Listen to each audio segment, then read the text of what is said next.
Hey guys, it's Christy Lee with Christy's Collections, and today I wanted to do a video for you guys, sharing with you one of the ways that Eric and I make a little bit of extra money. We do scrapping as a part-time hobby, and it's actually saved us a few times when we had a tough week and we were able to take in some of the stuff that we saved up. So I'm going to show you guys the different types of metals that we look for. There are ferrous and non-ferrous metals, copper, brass, aluminum, stainless steel, and steel. I believe that's what we go for. Copper comes in many different forms. This one here is going to be your #1 copper. This is a thick strand, hard strand of copper. You can either turn this in as is, or you can strip it down and you'll get a little bit of a better price for this. This is also going to be #1. It's a braided #1, but because each individual strand is at least the size of a pencil lead, you're going to get #1 prices at our scrap yard. Some scrap yards may be different, but I'm pretty sure you'll get a #1 for that. This is copper bearing. These come from all different things. This comes from a TV. This is the yoke of a TV. This is really tiny individual strands, so that's going to be your #2 copper. To get this, but you could sell all this stuff as is, or you could take it apart to get the just the copper out of it, and that is going to depend on your preference and your scrapyard, whether they want you to break it apart and clean it down, or if they'll take it like it is. To get this apart, you just want to stick this in a bag or a pillowcase or something, take a hammer, beat it apart, and then just separate the copper from it. Things like this is going to be copper bearing motors. We don't take these apart. We give them to our scrapyard as is. There's going to be copper inside there. There's copper in here. I'm not really sure how to get this apart.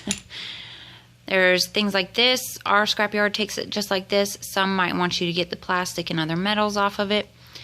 This is going to be #2 copper there. This is another motor inside there, so there's going to be copper in there as well. And like I said, it just comes in lots of different shapes and sizes. This big one over here came out of a washing machine. You could get this apart. We don't. But if you had the right tools, you could just cut this apart. And then this one came out of a microwave. It's similar. And we have taken one of these apart before, but we don't bother with it anymore. You can just clip one side of this off and then pry it apart. And then the other side, just pry it out like that. This is some junk wire. This is little tiny braided copper wires, and our junkyard doesn't pay very well for that. We don't strip this anymore. We just stick this stuff in a bucket with junk wire, and we get all one price for all of that. Then there is your brass. We don't have any big pieces of brass right now. We turned all that in. But this is some examples. This comes off of your power cords.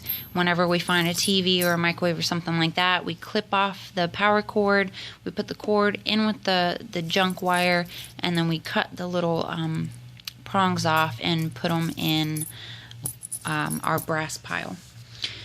Keys, I find these on the ground all the time. I collect these, but they're brass, and you could scrap those out if you wanted to.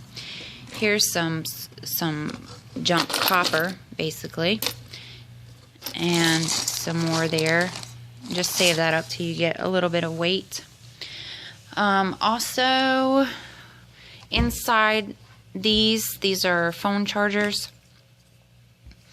If you open these up, you're gonna find probably something like this in there, and then you can cut these off and add that to your brass also.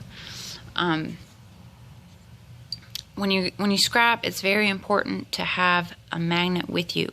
There are ferrous and non-ferrous metals. Your non-ferrous metals are going to be what you get the most from. Copper, brass, aluminum are non-ferrous non-ferrous metals. So the magnet is not going to stick to the non-ferrous metals, except for that one because I don't think that's brass. There's also, okay, aluminum. These are aluminum heat sinks. These come out of TVs, microwaves, computers. They come in all shapes and sizes. Some are even different colors. These are just the regular looking ones. Magnet's not going to stick to this. And there is stainless steel, non-magnetic stainless steel. I should add that in there. Magnet's not going to stick to non-magnetic stainless steel. Cutlery is also stainless steel, but it's a different type, and your magnet is going to stick to that kind. And I think the scrap yards may pay differently for the different kinds of stainless steel. Sometimes it's really difficult to tell the difference between stainless steel and some of your aluminums. Once you've been doing it for a while, you'll be able to tell the difference by the sound and the feel of it. Aluminum to me kind of feels almost like, I want to say like powdery or talky. And then this is a lot smoother. It doesn't have the same sound to it. But when you first get started, if you have a grinding wheel, you can put these metals to the grinding wheel. The stainless steel is going to throw off sparks, while the aluminum is just going to grind down. This is also some aluminum here. This is Saluter. It's for doing flooring. Eric's into flooring, so that's where we get this. This is also stainless steel. This is from the top of a hard drive. And then this is another kind of aluminum here. This is cast aluminum. And I think they pay a little less for cast aluminum than they do for your high-grade aluminum heat sinks. And the Sluter is just basic. Yeah, the Sluter is just basic. You want to separate that. You want to separate the Sluter from the heat sinks. The heat sinks you're going to get the most for because they're high-grade aluminum. And that's basically just kind of junk aluminum. This is also aluminum. It looks a lot like steel, but it's non-magnetic. That's aluminum there. And this is just your basic steel. This you're not going to get very much for, probably 6 or 7 cents a pound. We just stack that up in a big bin outside and take that in once we get like 100 or 200 pounds of it. Some other forms of brass. Most of your cosmetic jewelry and glasses and things like that, they're going to be made out of brass and sometimes even copper underneath.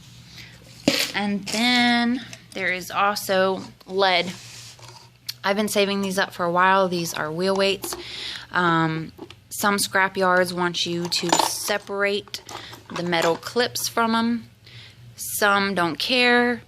Some of them are just going to take it as steel. And I think one of our scrap yards was just going to throw it in the steel pile, and I didn't want to do that. So I've just been saving them up for a while. They're very heavy. For something this small, it's going to have a lot of weight to it. That's how you know that it's lead. It's small, but it's really, really heavy. I think that is everything. Okay, so again, when you're scrapping, always have a magnet with you. That's going to help you determine whether something is ferrous or non-ferrous. You're going to get more money for your non-ferrous. The non-ferrous, again, is going to be brass, copper, and aluminum. And there's others. And then your steel is going to be basic. You're going to get the least amount for steel. Again, the copper wire, there's different basic, I guess you call it grades of copper wire. You're going to get the most for the thick, hard strands of copper. And then the other stuff you can throw in together as your number 2. Yeah, a good rule of thumb to follow is if it's at least the size of a pencil lead or thicker, you're going to get number 1. Anything smaller, you're probably going to get number 2 for it. And that's the individual strands. Yes, each individual strand has to be a pencil lead or thicker. If it's anything smaller, you're probably going to get number 2 for it. Alright guys, so like I said, we've been doing this for a while and it's saved us on many occasions. When we needed some extra money, we just take in what we got. We've got buckets set up. We just stack it up. All of this is based on weight, so you're not going to be able to take like this in and get a bunch of money. You're just going to need to stack it up, and then you could take it in when you need a little extra money. You got a half bucket or bucket full, and get a few dollars here or there, depending on how much you have. It's all based on weight. And check with your scrap yards to find out exactly how they want you to bring the stuff in. Like I said, they may want you to clean it, or they may take it as is. Ours takes it as is. But yeah, if you have any questions, feel free to comment, and I will do my best to answer them for you. Thanks for watching, guys. I'll see you next time. Bye.